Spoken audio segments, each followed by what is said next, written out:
may now put on your headphones. You may now put on your headphones.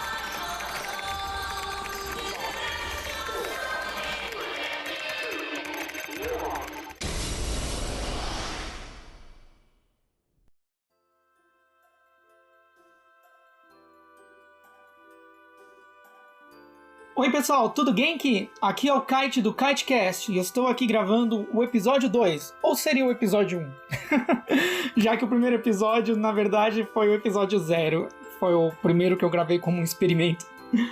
E bom, eu ainda estou bem nervoso para gravar esses podcasts, já que por hora eu não estou fazendo um roteiro, eu estou apenas falando as coisas que saem naturalmente aqui.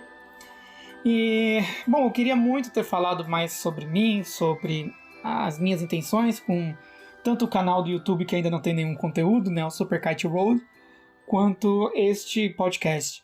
Mas já tinha 9 minutos de fala e eu falei, meu Deus, eu não posso deixar os episódios chegarem a ter mais do que 10 minutos. Na verdade, eles precisam ter bem menos do que 10 minutos, então eu vou tentar ser mais breve. Conforme eu for criando gosto pela coisa e gravando mais episódios, me sentindo mais tranquilo, eu acho que eu vou começar a acertar mais o tempo e vou começar a ser mais... vou começar a sintetizar melhor as coisas que eu tô querendo falar. Bom, então vamos direto ao ponto, né, como eu dizia, apresentação. Eu me chamo Kite, o que obviamente não é meu nome real, mas é o nickname que eu vou usar por aqui. E, bom, na verdade o nickname completo seria algo como Kite Lloyd Fox. Algo como não, já que eu defini muito na minha cabeça que vai ser esse nickname mesmo. Ele tem uma série de significados, né, e com o tempo eu vou falando deles, né, se eles não se tornarem óbvios com o tempo. Mas, basicamente, é uma junção de 3 personagens que eu gosto bastante. Que não são os únicos personagens que eu gosto bastante, já que eu gosto de uma série deles. Mas estes 3 têm um significado muito importante pra mim. E, bom... Um dos personagens mais importantes da minha vida não tem exatamente um nome próprio, então eu não coloquei ele aqui na junção desses nomes.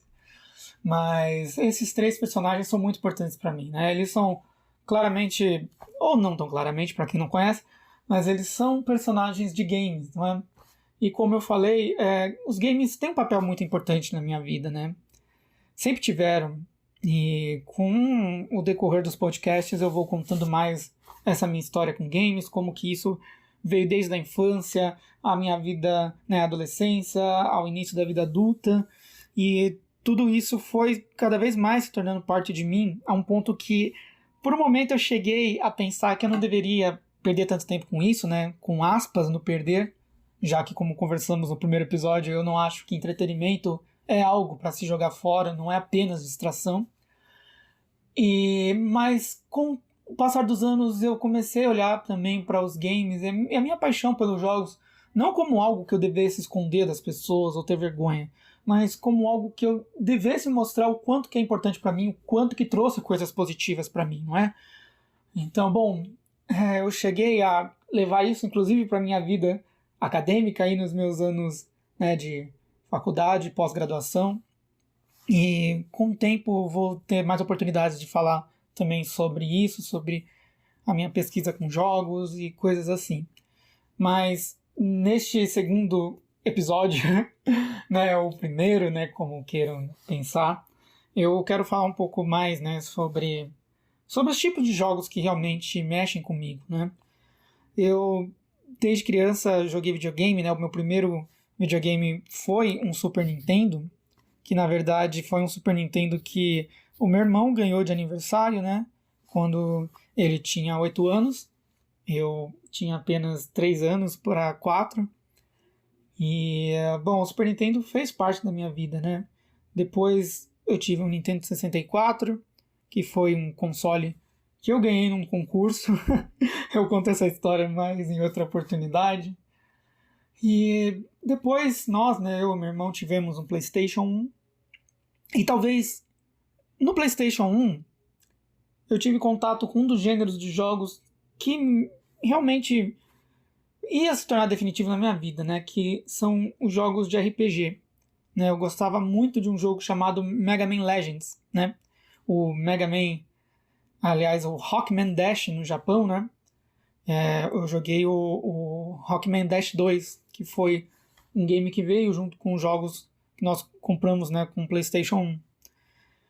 E, bom, eu cresci com o Nintendo, né, gente? Então, eu nunca deixei de ser apaixonado pela Nintendo. E por isso foi uma transição muito, muito assim, natural para mim. Depois buscar jogos parecidos com o Rockman Dash também nas plataformas da Nintendo, né? Como no Nintendo 64, né?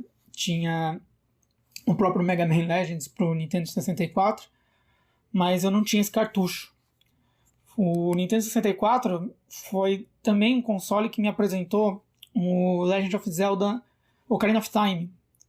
Eu já conhecia a franquia Zelda, né, de ver em revistas de games na época e tudo mais, mas a primeira vez que eu joguei pra valer foi com o Nintendo 64, no Ocarina of Time, né, um cartucho emprestado de um amigo do meu irmão.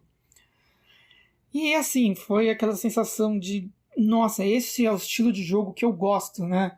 Tanto o Rockman Dash quanto o Zelda Ocarina of Time são games de aventura, mas com aquele toque forte de RPG, não é? De você interagir com os personagens não jogáveis, de você vivenciar aquela história, aquela narrativa, né? De você realmente se transportar para aquele mundo, você interpretar aquele personagem, você e vendo aquela história se desenrolar diante de você, né? Ser mais do que apenas vencer fases, do que completar desafios, não é? Você realmente se sentir naquele mundo. E eu amo jogos de RPG, gente. É realmente um gênero que eu gosto bastante.